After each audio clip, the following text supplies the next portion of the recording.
अस्सलामु अलैकुम वरहमतुल्लाहि वबरकातुह। उम्मीद है आप सब खैरियत से होंगे। वेल्दी पाकिस्तान में आप सबको खुश आमदीद।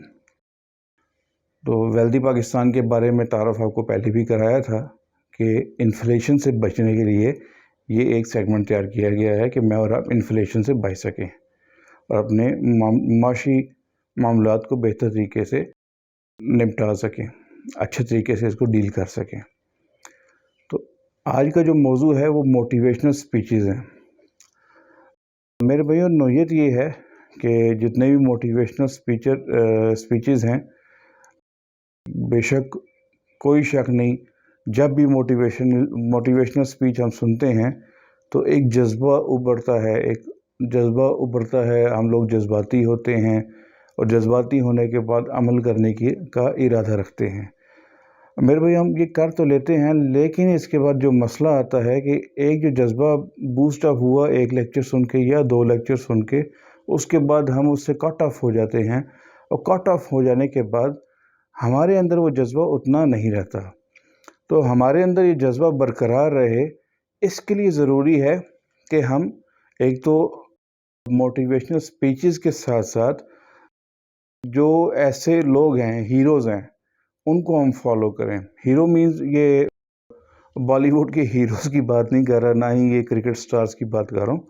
हीरो मीन्स कि वो लोग जिन्होंने दुनिया की खिदमत की। और मैं चंद दिन पहले एक लिस्ट तैयार करने का ख्वाहिशमंद था कि एक लिस्ट तैयार करूं और आप सब भाइयों के सामने पेश करूं। तो मैंने कहा चलो पहले मैं निकालता हूं नोबल प्राइज़ेस की लिस्ट कि नोबल प्राइज़ किन को दिए गए। जब वो लिस्ट निकाली तो उनमें ऐसे नाम पाए गए जिससे मैं इतराज़ रखता था और जो मेरा गुमान है आप लोग भी इतराज़ रखते होंगे। उसके बाद मैंने कहा चलो 17 इम्तियाज़, 17 जुर्रत, जो पाकिस्तानी हमारे अवार्ड्स वगैरह हैं, ग़ालिबन 16 कैटेगरीज़ हैं। और जब मैंने उनको पढ़ना शुरू किया तो उसमें भी ऐसे लोगों के नाम मौजूद थे जिससे मुझे शदीद इख्तलाफ था। आपको भी होगा।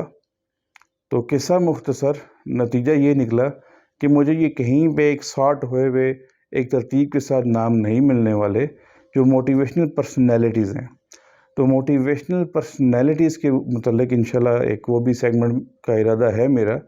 मोटिवेशनल पर्सनैलिटीज़ में मैं सिर्फ मुसलमानों को नहीं गिन रहा, गैर मुस्लिम भी, और वो तमाम लोग जिन्होंने इंसानियत की खिदमत की और उनकी खिदमत की वजह से हम आज तक फ़ायदा ले रहे हैं। ये टेक्नोलॉजी को ले लें, आप किसी भी चीज़ को उठा लें, फ़िज़िक्स की शोबे को ले लें, केमिस्ट्री की शोबे को ले लें, आप बायोलॉजिकल शोबे को ले लें, कंप्यूटर के शोबे को ले लें। तो जिसने जिस शोबे में खिदमत की उसने पूरी इंसानियत की खिदमत की। बेसिक हीरोज़ तो वो हैं।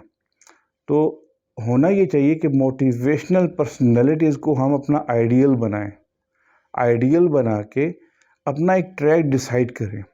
ट्रैक डिसाइड करके उसके बाद डिटरमिन हो जाएं कि हमने इस ट्रैक के ऊपर चलना है, मेरा ये रास्ता है और मैंने इस मकाम पे पहुंचना है। तो ये हो गया मोटिवेशनल स्पीच का असर कि मैंने एक रास्ता चुन लिया और मैं इतना इंस्पायर हुआ कि इंस्पायर हो के मैंने एक ट्रैक चुन लिया और मैंने उस तक पहुँचने का इरादा कर लिया।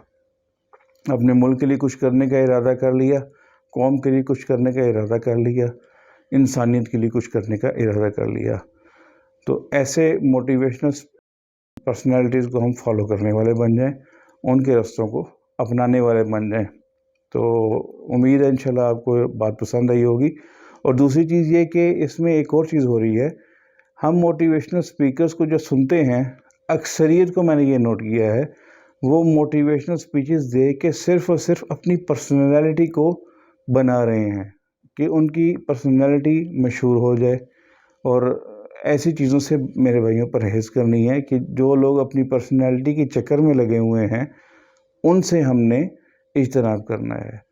तो मैं इस मौजू को क्लोज़ करना चाहूँगा क्योंकि वेल्दी पाकिस्तान सेगमेंट है, हमने उसकी तरफ बढ़ना है। तो आज का जो मौजू था, उम्मीद है आपको पसंद आया होगा। आपकी दुआओं का तलबगार राहिल अहमद।